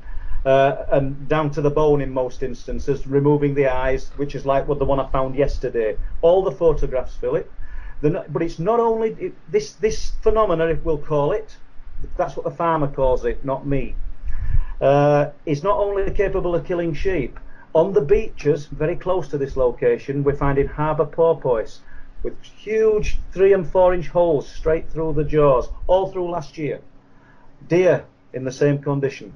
And so, Circle of Deceit, Philip, and although you avoided it initially, there's something very dark and sinister happening to these animals, and I think it's admirable of you, sorry, to take this on, because I'll talk to you more about this afterwards. Well, yeah, I mean, I re-looked at it and I thought, well, it kind of falls under my ethos of publishing. It's something that is not that common. These two gentlemen are dedicated researchers, not just from behind their armchair. They do their field work as well. So it kind of fitted with what I decided to do is publish stuff that perhaps you won't find anywhere else. And it's not crazy stuff. It's very methodical. I found both gentlemen extremely professional to work with. If they said, I will deliver the manuscript on this date, it was there, or if there was going to be a delay for any reason, they would notify me. So if they, and I've no doubt that they do, if they put the same professionalism into their research, then it's made for a fascinating book. It really has. Like I said, the feedback that we're getting so far has been extremely positive. It can't be denied, Philip. It can't be denied, can it? If they've got the photographic evidence, just because we don't understand the mechanisms involved that's producing these atrocities on these animals, the actual physical and visual evidence can't be denied. We've got a genuine unexplained phenomenon. But not only that, I look at publishing these books in a similar way to when I was a magazine editor. I don't have to agree or disagree with all the information that's coming in. You're a magazine editor, you get all kinds, Chris will have it, you get all kinds of stuff from all over. But as a magazine editor, you have to appeal to a very wide audience, and so I look at these books as doing the same thing. We'll put the information out there, whether I agree with it or not really doesn't matter. What's your take on Circle of Deceit then? And bear in mind, I haven't read the book, but what I will say is it's an extremely well-written book and well-researched book, which that was the thing that persuaded me to publish it as well. These gentlemen have crossed their T's and dotted their I's. Doesn't mean you've got to agree with them, of course. That's what I meant, the subject matter. I didn't mean the actual finished product. What do you think is happening? I'll keep an open mind on it for the simple reason it's not something I've spent a lot of time looking at down the years, because it's for the simple fact I never came across it, Paul. It didn't fall into my lap. I've never gone looking for stuff. It's just fallen into our lap. It was reported to us, or now it comes in your inbox or through the letterbox. You know what I mean? Same thing, different channels. So it's just something that I never came across. But it's fascinating nonetheless. And these gentlemen have every right to have their research published. They didn't have to go with me. They wanted to, and I'm very grateful for that. And what I say about it is read it and draw your own conclusions. You don't have to listen to me or anyone else. They're putting their work out there. Here it is. Take it or leave it. It's as simple as that. Yeah, I really have to say, what I've read so far really is a fascinating read, and as you say, Philip, they've dotted the I's and like put across You're going the to say the T's and all T's that then, kind weren't of you? stuff. You want to say the Yeah, I was bucket going to. T's. Yeah, I was going to get that wrong way around.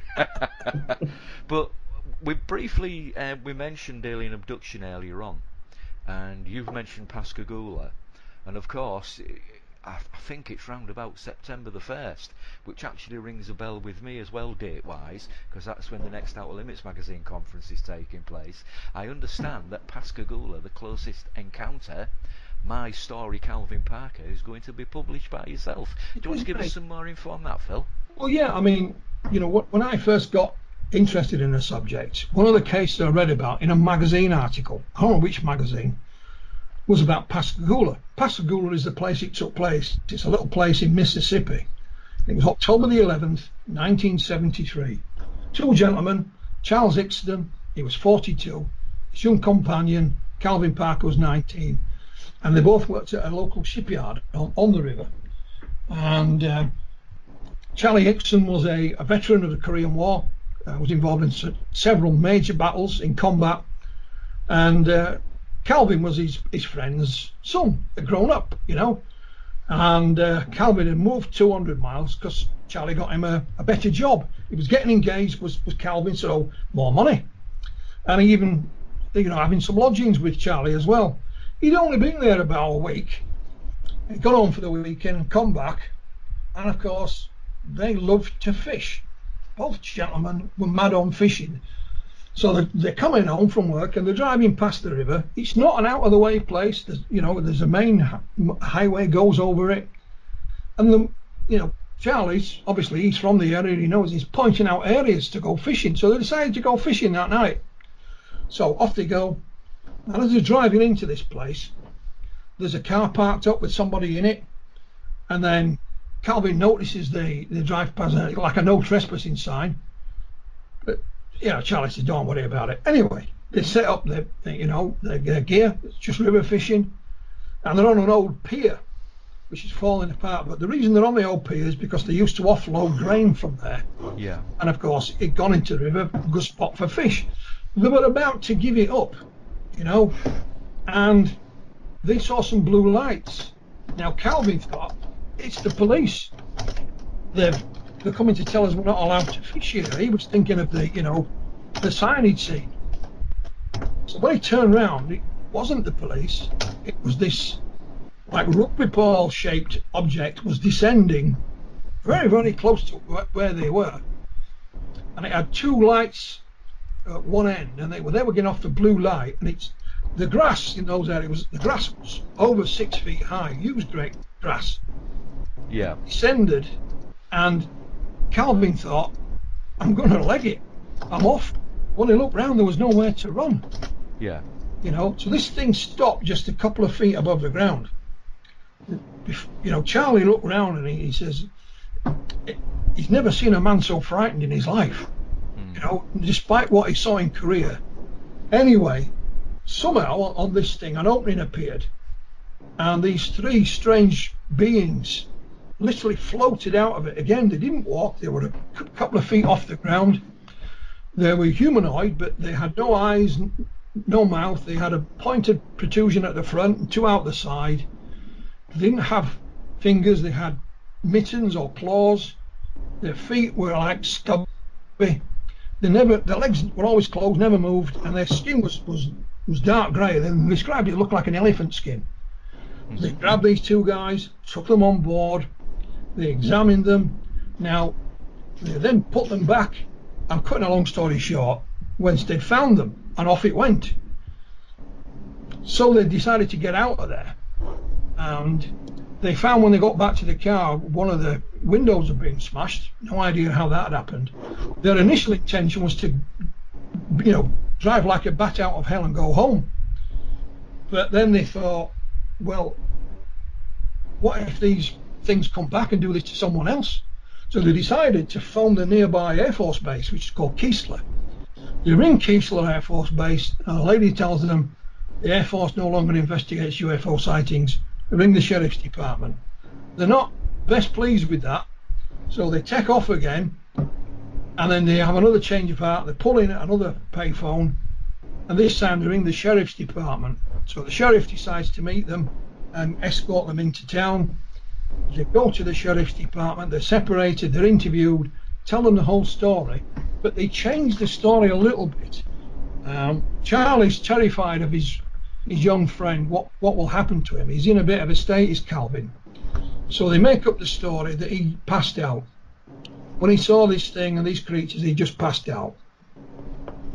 Anyway, the police don't really believe them, so they put them in a room together and they go up to a table, do something, and off they go. And unbeknown to Charlie and Calvin, in the table is a secret tape recorder. And the police think, right, we'll get them here, we'll catch them on tape talking. Of course, when the police listened back to the tape, quite the opposite was the case. They were still talking about this encounter. Calvin's still terrified out of his wits. He's almost saying his prayers at one point. So they now believe them. So eventually they pack them off home, and Charlie and Calvin asked them not to say anything to the press. So they go to work the next morning thinking, but by that time it's too late. The word is out. A press scrum begins, and within 36 hours, Dr. Alan Hynek and Dr. James Harder are on site. They interview the gentleman, they listen to the secret tape, which they still didn't know about, and Hynek even holds a press conference and says these two gentlemen are the genuine article, words to that effect. And that's how the whole thing started. Charlie wrote his own book in 1983, and when I got permission to republish the book, Chris, while I was reading through it again, I kept thinking, well, what would Calvin say? Because he's not in it a great deal, because he was terrified. 3 weeks after the event, he had a breakdown, and he purposely kept out of the way, and it was Charlie Hickson, the older guy, who did all the press and even went on talk shows and things like that. So I thought, wouldn't it be nice if I can get an interview with Calvin for the back of this book? And I managed to track him down and speak to him. And he says, Philip, that's amazing. He said, because I've recently retired and I want to write my own book, because I've never told... Right place at right time. Yeah, I've never told the full story before. And hey presto, he hadn't passed out, He did recollect everything that happened on board this thing. Yeah. So what Calvin and I decided to do was to write the book, not just about what had happened to him, but how it had also affected him and his family, which he was now prepared to do. And he also wanted to talk about it. What had spurred him on? He'd been at a family friend's funeral only recently, and they were all still remembered the incident and said, oh, but Charlie, Calvin, you ought to write a book. And his wife, Waynette, said, now's the time, And so that's exactly what we did. I also found out, for example, that in 1993, 20 years afterwards, Calvin met up with renowned abduction researcher Bud Hopkins in Florida.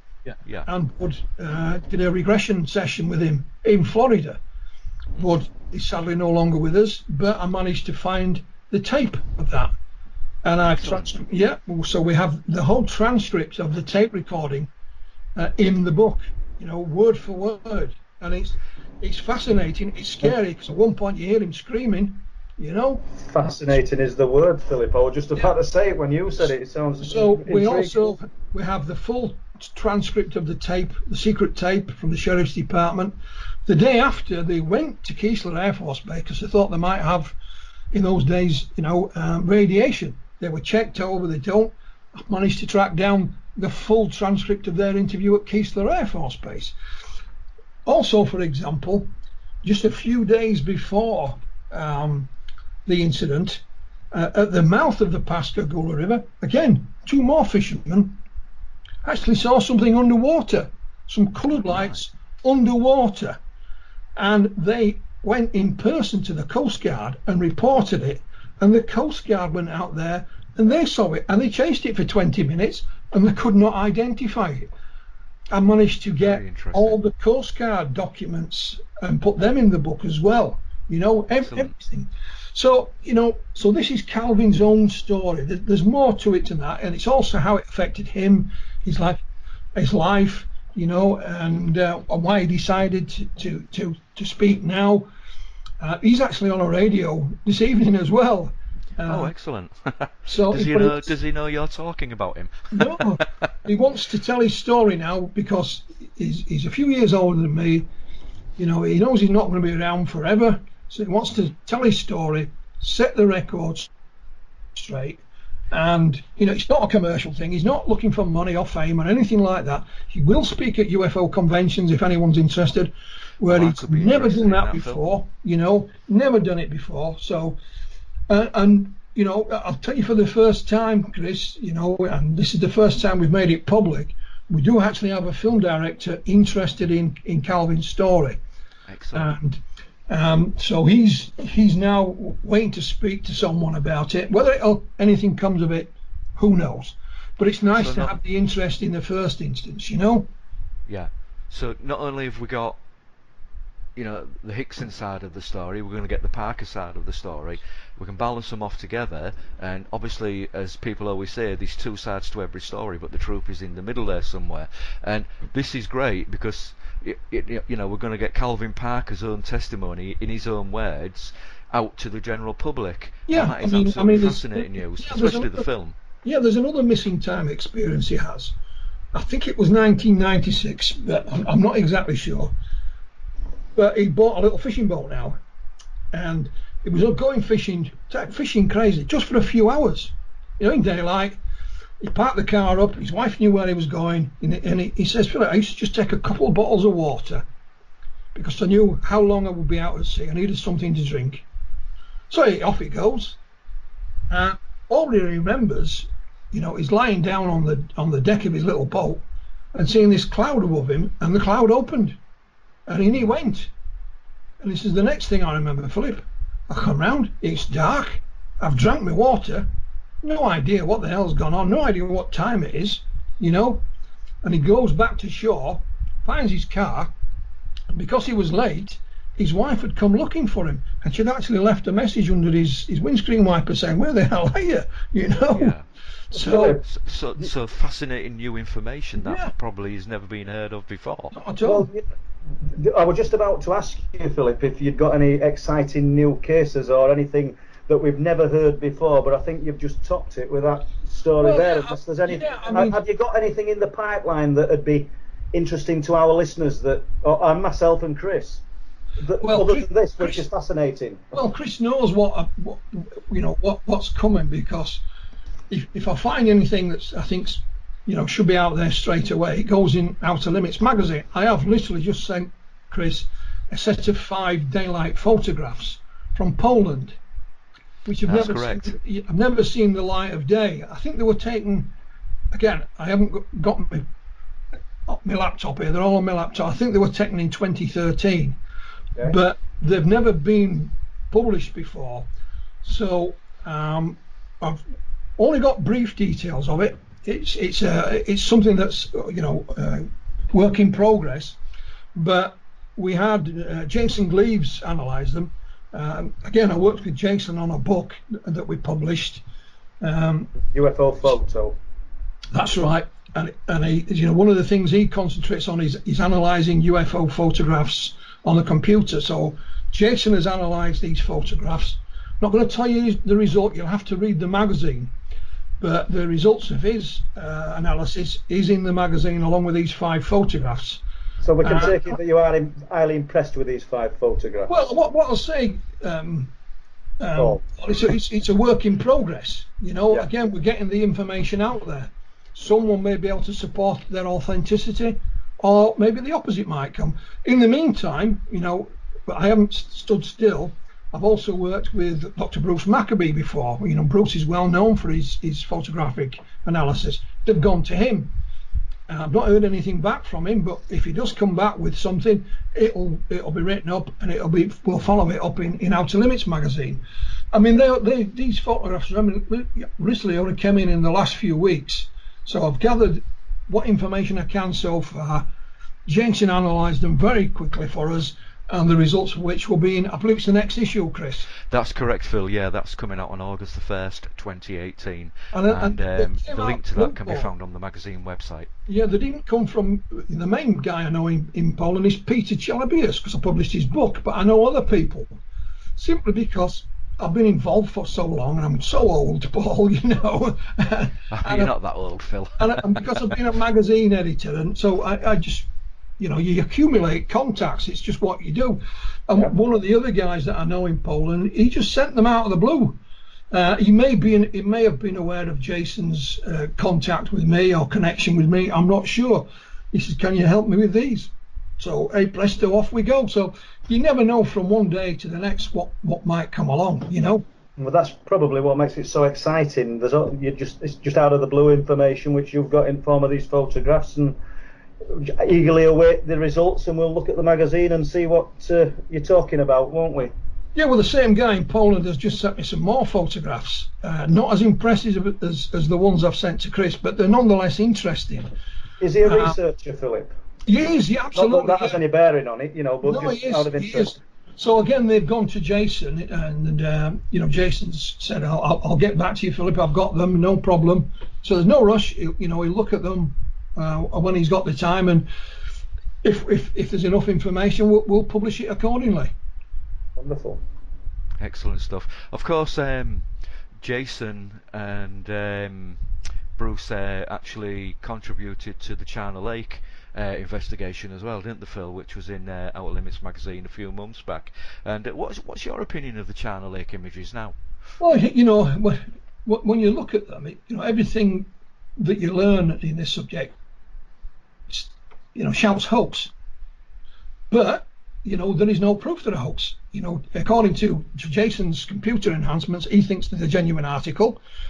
When you look at what Bruce Maccabee had to say about them, he's pretty much on the fence, really. And then we had another chap called Tobias from Sweden. He thinks they're a fake, and he gives his reasons as to why. And Tobias is looking at the Polish photographs as well, by the way. So, you know, that's what it's all about. It's, you know, and we haven't mentioned the gentleman's name who took the photographs.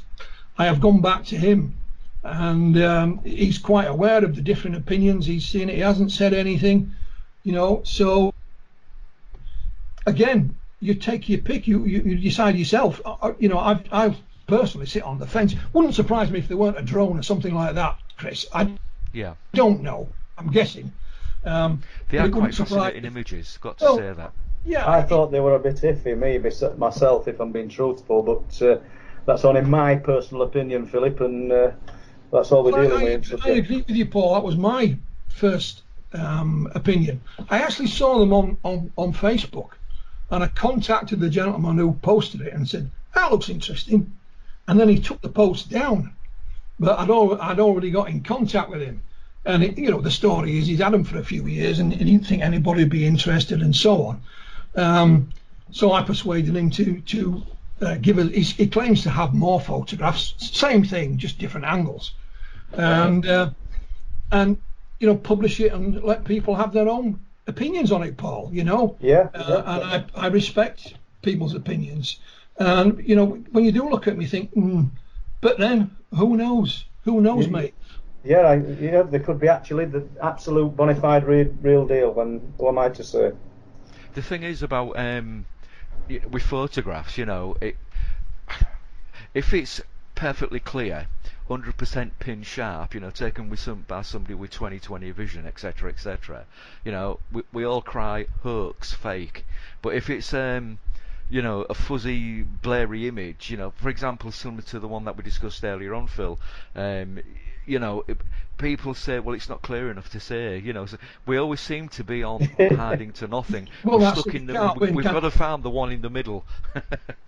Well, you can't win. It's as simple as that. Like I said, you know, publishers can be damned. And personally, you know, I'm not too bothered about other people's opinions because I respect them. But when I set out my involvement in UFOs, Chris, it was for me and me only. I had, for whatever reason, this desire to know more.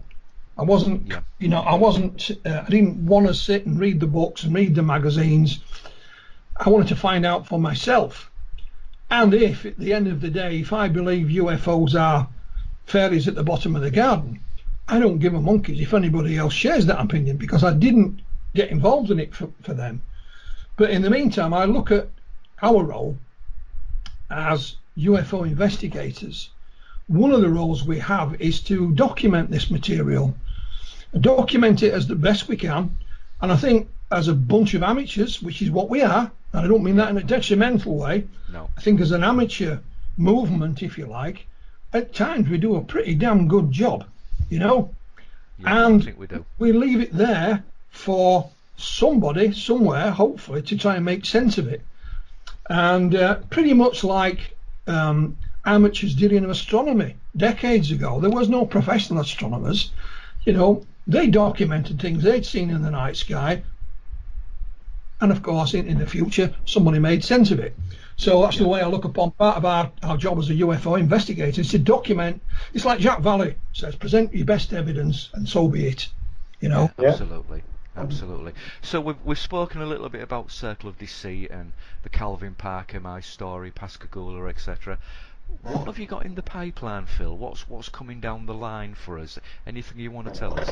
Well, book-wise, there's Hyper Civilizations by Dr. Dan Farkas from Romania. That's been proved, that'll be published next year.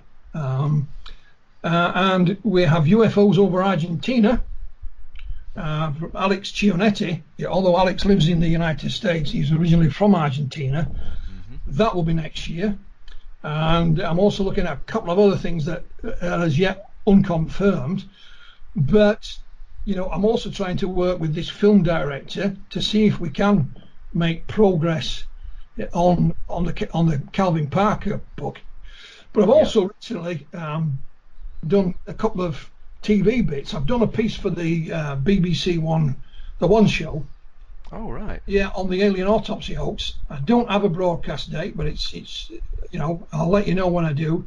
Please do. But I've also done a pilot for another company. I can't say any more than that. In the UK, they're looking at doing a full-blown series, and I've done one for one in the US as well. Again, it's just a pilot. He's looking to sell the series to a network, and if that one comes off, that'll be great.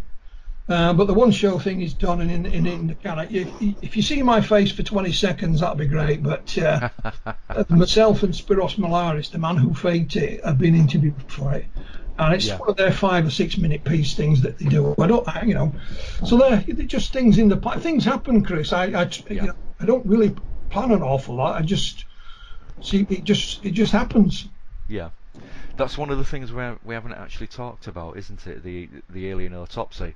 Of course, you know, we all know it's fake, to be quite honest, you know. But there are still people around who are claiming it is real. It is the absolute proof, etc., etc. You know, but that's a good when you've point, got the man Chris. who makes the actual film, actually it comes to you and he says, "I made this. This is how I made it," etc. What is wrong with people? Why can't they just accept what he's actually saying? He's got the proof. He has the proof, because I've seen it. You know, I've been in his house, seen this, seen his documentary evidence. I've listened to telephone calls he's recorded with others involved. These weren't secret recordings. You know this is being recorded, don't you? And other people in and around it. You know, I've actually traced from the very first person who mentioned the alien autopsy, the chap called Phil Jarman, right the way through to Spiros Malaris, who was the man that made it, and I've tracked pretty much everything else in between. And Spiros has got a book coming out hopefully before the end of the year. The book is written. It's you know, it's been published for a number of years, this book. I've written the foreword for it, but he's finally got it written. But hold the front page. As he's finally got it written, one of those that was involved was at the time was his girlfriend. Now he's always kept her name out of it because of the kind of job she did. I don't know what it was, but it was, you know, she's now come out of the woodwork and said, no, you can mention my name, I'll tell my bit, and I've also got some photographs of us in action. Yeah. Oh, so Spiros is looking to see how long that may take to get written down and get in the book. The book itself is written, But if he adds That's that, fascinating. it might delay it. But Philip, we're yeah. short on time now, and I just want to cut in on something totally different to what we spoke about, but I know you'll have a bit of knowledge on this. What did you think to the Conisbrough pictures that were taken? I'm sure you'll remember them, won't you? Yeah. Burcroft Hill. I used to live again at the place. Well, I always thought it might be something, from the back of the girl's head or dress. Do you want to give? No. Do you want? This is no, not about the spaceman. I'm on about the 3 pictures that were taken. I can't think of the guy's name. Platt. They called him Platt. I can't think of his first name. Oh yeah, you mean down South Yorkshire? That's Conisbrough, yes. Yeah. I'm thinking. Give listeners a brief breakdown, please. Well, yeah. I mean, it was Stephen. Is it Stephen Pratt? Stephen Pratt. Way back, was it the 60s or the 70s? 1966. Yeah, black and white. You see 3 definite flying saucers. They're like a squiggly grey, but they're a fake, mate. I don't think there's anything else that we can say about them. That's just my humble opinion. Yeah, that's fair. That top of Burcroft Hill they were taken, and I've often wondered, simply because I used to live probably about 50 yards away from where this guy lived. Never got to speak to him. It was sort of. I was born in '62. Chris, there you go, Chris. Check him out, mate. I think it's something I might do because it's still talked about. You know what I mean? And I know he's still around, this guy. So, yeah. Yeah, I know David Clark. I think interviewed him a few years back. But my opinion would be they were a fake. But that's just an opinion. I've just seen the photographs like anybody else and read about it. They look like they could.